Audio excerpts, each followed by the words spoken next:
Ito po ay mga paghahanda.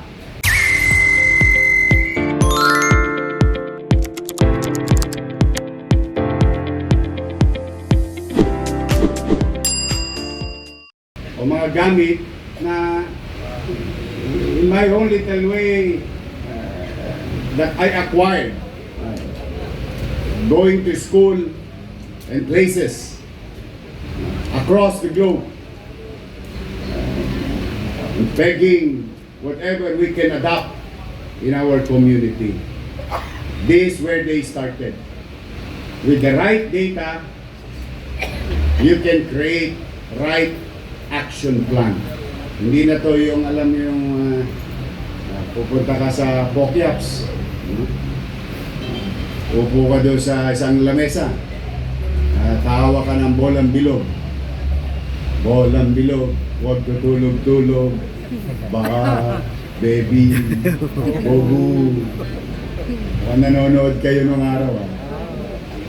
Hindi na natin kailangang hulaan.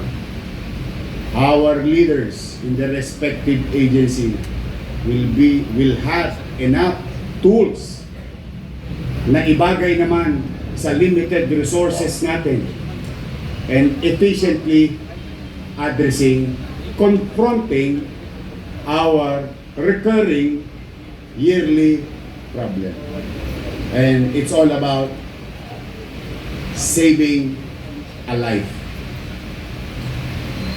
Lives better, but every life, every person, every human being that we may and can save is one success. Or kumbaga sa mga shout out sa mga naglalaro sa lupa, may tarya, may guhit ka.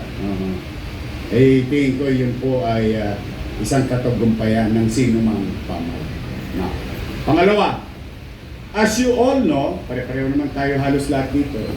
Hindi naman magkakaibang lugar natin, kaya very unique ang Maynila. Isa sa malaking suliranin ng mga barangay ay ito, you know this very well, is yung mahirap nating nasasakupan na may 1 por 2 metro kwadrado na tirahan. O nakikipisan lang. 3, 4 sila sa pamilya. Higaan, chichaan, etsasan, kusina, at yun na yung buong bahay. Like katulad ng bahay na. Isa sa nagiging suliranin ng mga barangay, walang maburulan. Sa iskinita na lang, o sa labas ng barangay hall, o misa sa barangay. Yung iba naman maswerte, magaganda ang mga barangay hall, medyo malalaki. At yung ibang barangay naman, nagpapagawa pa ng chapel. But 896 barangays, just imagine, all over the city. Talagang misa, sumasakit ang ulo ni Kagawad, ni chairman, pag nilalapitan sila, saan po namin ibuburo?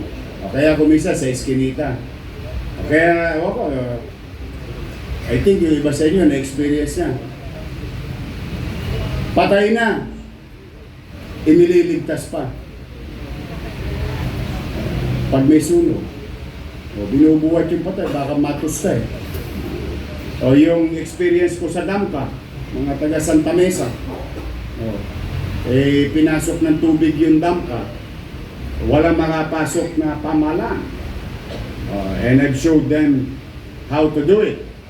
Ewan ko kung nakita nyo yung litrato na yun about 7-10 years ago. We went inside in the middle of Damka kasi pumasok na yung what you call San Juan River. No?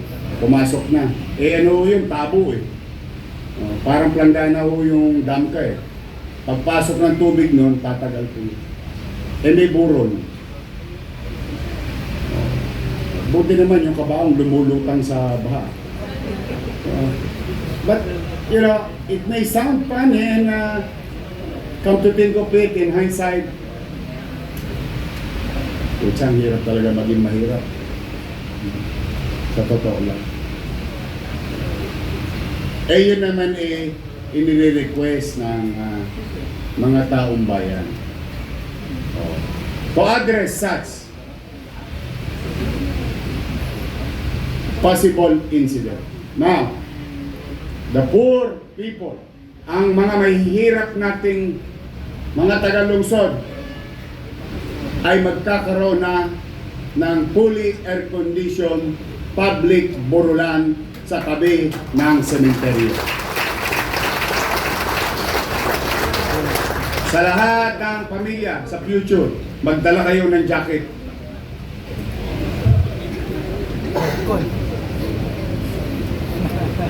Giginawin yung bangkay dito.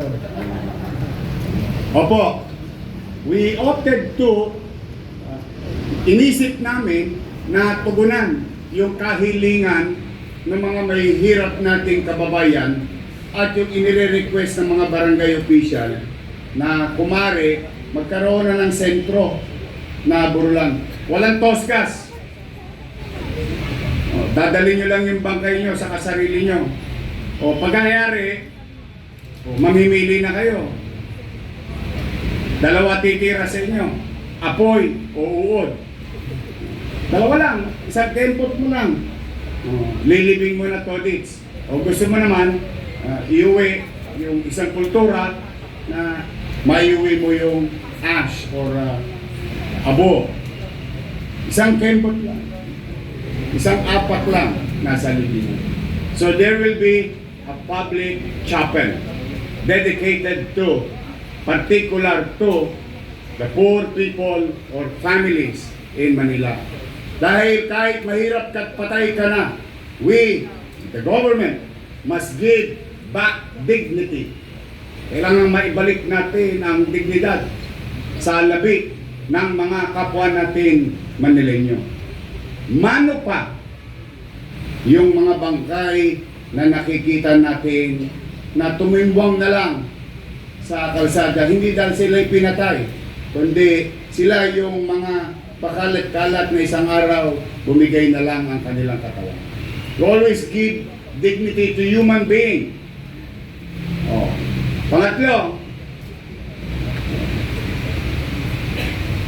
isa sa malaking problema ng mga mahihirap nating kababayan, yung unclaimed body. Umabot tayo sa sitwasyon ng pag-upo ko, nakakita ko mga kusyal, nakakita ko ng tapa. Halos kulay tapa na yung bangkay.